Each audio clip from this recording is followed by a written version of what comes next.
जब वह बाट ठीक कर रहा था, बढ़ई का पैर फिसल गया और उसकी विरासत में मिली शीशम की रंदा गहरी पोखर में गिर गई।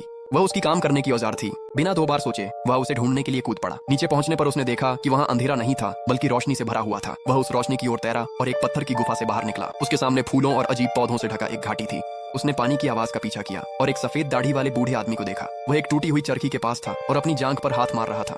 उसे देखकर बूढ़े ने पूछा, तुम यहाँ कैसे आ गए? मेरा रंदा पोखर में गिर गया था। मैं उसे ढूंढने नीचे गया और पता नहीं कैसे यहाँ आ गया। चलो पहले आकर गर्म हो जाओ। आदमी पास आकर देखने लगा। बूढ़े के पास रखी लकड़ी सोने की तरह चमक रही थी। यह चरखी पानी को ऊपर ले जाती है। अगर इसका धुरा टूट जाए तो गांव के कुएं सूख जाते हैं। मैंने इसे 8 बार सुनहरी नानमू लकड़ी से ठीक किया है, लेकिन यह घूमते ही टूट जाती है। यह सुनकर आदमी ने सोचा, गांव के कुएं तो 2 दिन से सूखे पड़े हैं। बाबा, मैं इसे ठीक कर देता हूँ और साथ ही अपना रंदा भी ढूंढ लेता हूँ। बूढ़ा खुश हो गया और उसने सुनहरी नानमू लकड़ी पास ला दी।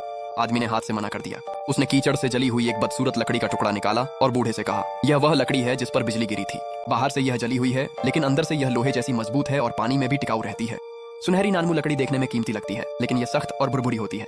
बिजली से काली हुई यह लकड़ी कहीं अधिक मजबूत है। आदमी ने कुल्हाड़ी और छेनी निकाली और पल भर में धुरी को तराश दिया। उसने उसे नोरिया जल चक्की में पूरी तरह फिट कर दिया। जोड़ों को बस ठीक से कसना बाकी था। उसने नीचे की नहर में कुछ सख्त चीज को छुआ। उसने उसे बाहर निकाला और देखा, वह उसका रोजवुड का रंदा था। आदमी बहुत खुश हो गया। उसने रंदा उठाया और लोहे की पीठ से धुरी पर चोट की।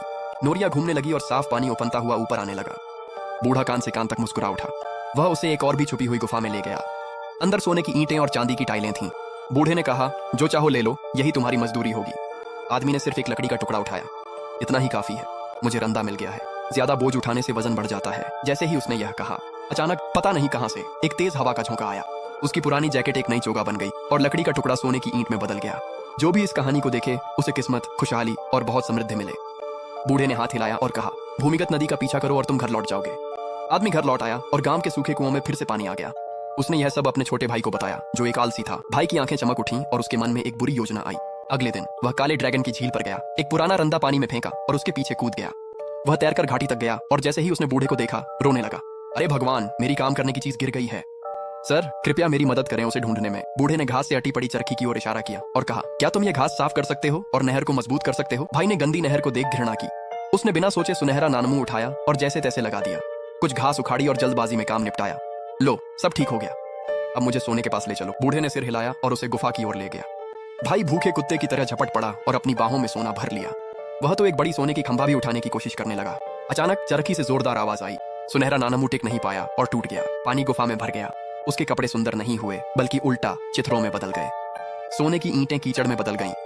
वे बहुत भारी थीं और उसे नीचे खींच रही थीं। बूढ़े ने गंभीरता से आह भरी। धड़म! भाई जैसे तैसे सतह पर वापस आ गया। वह कीचड़ से लथपथ किनारे पर आ गया। उसके हाथ में बस वही टूटा हुआ ब्रश बचा था। अपने भाई को नए कपड़ों और सोने के साथ देखकर वह रो पड़ा। बड़े भाई ने उसे एक तौलिया दिया। पानी के नीचे कब से मुफ्त में सोना मिलने लगा है। वह तो दिल से मदद करने का इनाम था।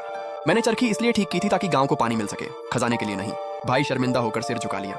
अगले दिन वह अपने औजारों के साथ फिर से गोता लगाने गया। उसने बूढ़े आदमी को ढूंढा और कहा, श्रीमान, मुझसे गलती हो गई। उसने सावधानी से एक मजबूत लकड़ी का टुकड़ा चुना और कुल्हाड़ी और छेनी से काम करके नहर को एकदम सही बना दिया। कुछ दिन बाद भाई तालाब के पास पानी निकाल रहा था। कल से एक नया ब्रश जिसमें सुनहरी धारियां थीं तैरता हुआ ऊपर आया। उस दिन के बाद से भाई ने लालच छोड़ दिया और बड़े भाई के साथ ईमानदारी से काम करने लगा। जब किसी को कोई समस्या होती तो वह बिना झिझक मदद करता और उसके बनाए फर्नीचर पूरे इलाके में मशहूर हो गए। जिंदगी में सबसे पहले दूसरों की भलाई के बारे में सोचना चाहिए। आखिरकार वही भलाई तुम्हारे पास भी लौट कर आती है। अगर तुम सिर्फ अपना फायदा सोचोगे तो अंत में खाली हाथ रह जाओगे। ईमानदारी से काम करो और जब जरूरत हो मदद के लिए आगे बढ़ो। अच्छी किस्मत खुद ब खुद तुम्हारे दरवाजे पर दस्तक देगी। जब तक तुम्हारा दिल अच्छा है और तुम अच्छे काम करते हो, जिंदगी हर दिन बेहतर होती जाएगी।